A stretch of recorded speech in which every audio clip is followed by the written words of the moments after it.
Hi, నేను మీ శ్రీకాంత్, జర్నలిస్ట్ని. ఇప్పుడు present ఉన్న సిచ్యువేషన్లో ఎవరింట్లో వానికి ఉన్న ప్రాబ్లమ్స్ మీద పంచాయతీలు పెట్టుకోవడానికి సంబంధం లేదు, కానీ ఎప్పుడు చూడు పక్కనోడి ప్రాబ్లమ్స్ మీద, సమస్యల మీద పంచాయతీలు ఎప్పుడు చేద్దాము అని కుతూహలంగా ఉంటారు. ఇప్పుడు ఇది ఎందుకు చెప్తున్నానంటే, ఇప్పుడు ప్రస్తుత పరిస్థితుల్లో ట్రెండింగ్ మ్యాటర్ అదేంటంటే ఆల్ ఐస్ ఆన్ రఫా. అసలు ఇది మనకు సంబంధించిన మ్యాటరే కాదు, బట్ ఎవరైతే సో కాల్డ్ సెలబ్రిటీస్ అని చెప్పుకుంటారో, అది కూడా బాలీవుడ్ సెలబ్రిటీస్, సిగ్గులేని సెలబ్రిటీస్ అంటారు నేనైతే డైరెక్ట్గా. ఎందుకు అంటే మన దేశంలో ఎన్ని ప్రాబ్లమ్స్ ఉన్నాయి, బట్ వాటి మీద ఎవరో ఒక పోస్ట్ చేయరు, ఎలా జరిగింది, ఏం జరిగింది అని చెప్పేసి అడగరు. బట్ అదే వేరే దేశంలో జరిగితే మాత్రం ఎక్కడ లేని మనత్వం తనుకొస్తూ ఉంటుంది.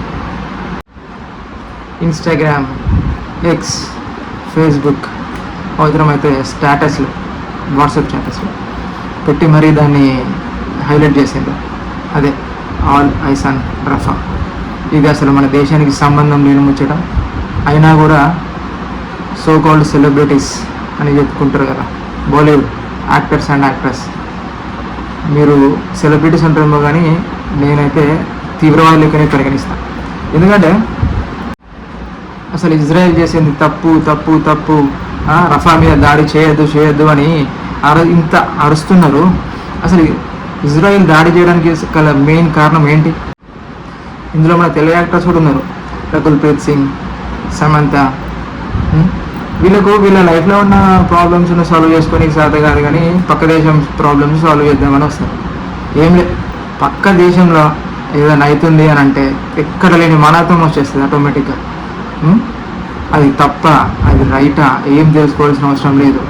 10 లక్షలు ఇస్తాం, ఈ పోస్ట్ని షేర్ చేయండి, లేకుంటే ఇంత ప్యాకేజ్ ఉంటుంది, దీన్ని షేర్ చేయండి అంటే ముందు వెనక ఆలోచించకుండా షేర్ చేసేస్తూనే ఉంటారు.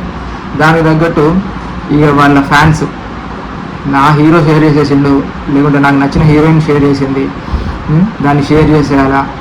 అంతెందుకు, నా రిలేటివ్స్లో కూడా నేను మొన్న రీసెంట్గా చూసాను, నిన్న Instagram story all eyes on Rafah. అసలు ఏంది అసలు?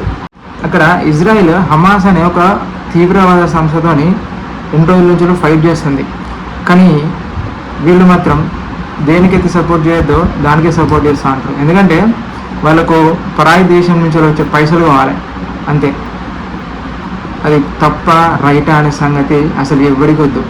పైసలు వస్తాయంటే చాలు, ఏది చేయడానికైనా రెడీగా ఉంటారు మన so called Bollywood actors and actors.